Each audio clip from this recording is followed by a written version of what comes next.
Senator Moreno, you are recognized. Thank you, Madam Chair. Mr. Meyer, you talked about your phone and take that question from communications. In Ohio, the state spent a lot of resources to build what's called the MARCS network, which is a land mobile radio communication system.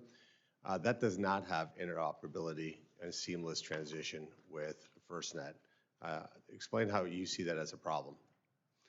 One of the challenges we've seen with over-the-top applications and push-to-talk interfaces that they are not based on commonly accepted standards today because they are unique to the manufacturer of the radio, to the manufacturer of the subsystems, but we know that they can be.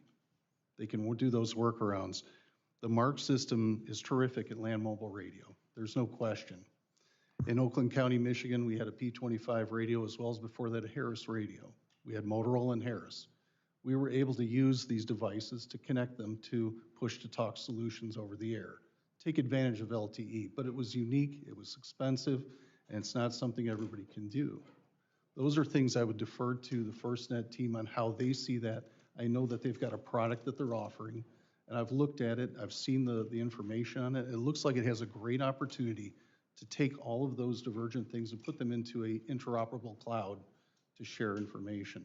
But I would have to defer to them on that, sir. But my point asking you first about that was it's obviously critically important for first responder, right? Yes, sir. And so obviously jumping to you, Mr. Agnew, Mr. Atkinson, what is AT&T doing about integrating the MARCS network into FirstNet? I'm sorry, Mr. Agnew, AT&T, yeah. Sorry about that. Senator, thank you for that question. We're very familiar with your network. It's a very strong land mobile network in Ohio.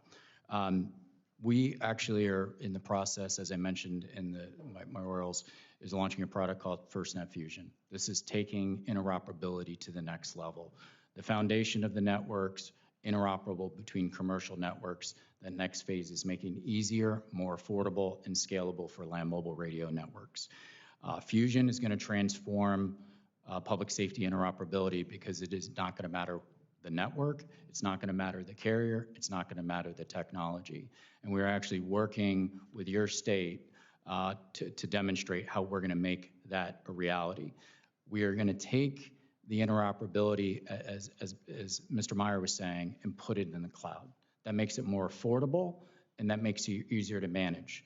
As you have disasters come, and you have mutual aid come, as you very well know in the state of Ohio, where you have multiple agencies converging. Today, they are configuring radios. It could take hours, it could take days to get that communication set up.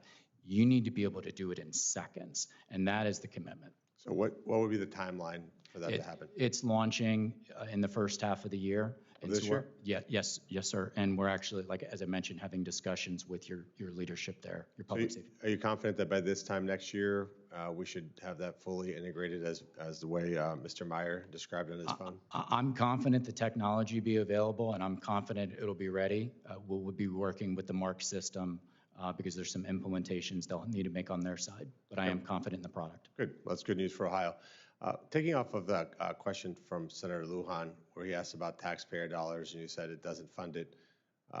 Technically, that's not 100% accurate. Didn't the federal government put $6.5 billion into this program? Yeah, thank you for allowing me the chance to clarify. There was auction proceeds, spectrum auction proceeds that initially funded the program and helped with the build out.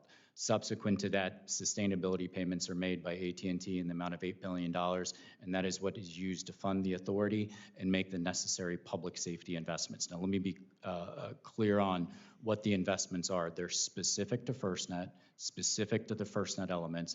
They are not for AT&T to run their network. AT&T operates the complete network, our network, as well as the FirstNet network as well, which has a complete dedicated core that needs to be operated. So, right. No, and again, I think what Senator Lujan was pointing out, not to speak for him, he can speak for himself, is that there was a significant amount of taxpayer money that went into the $6.5 billion. The monthly subscriptions are with local governments, correct? That is correct. So that's taxpayer money. And I think that was the point that was being made. I just wanted to give you a chance to clarify that, because this is definitely taxpayer money. And I think when you're spending taxpayer money, there is a different standard for disclosure. I think you have private contracts for anything that you do, But once you're asking the taxpayer to fork over money and pay it to a private company, then there is a responsibility on disclosure. And I just want to make certain that we clarify that for the record. So I appreciate that, and my time is up. Thank you, Senator Moreno.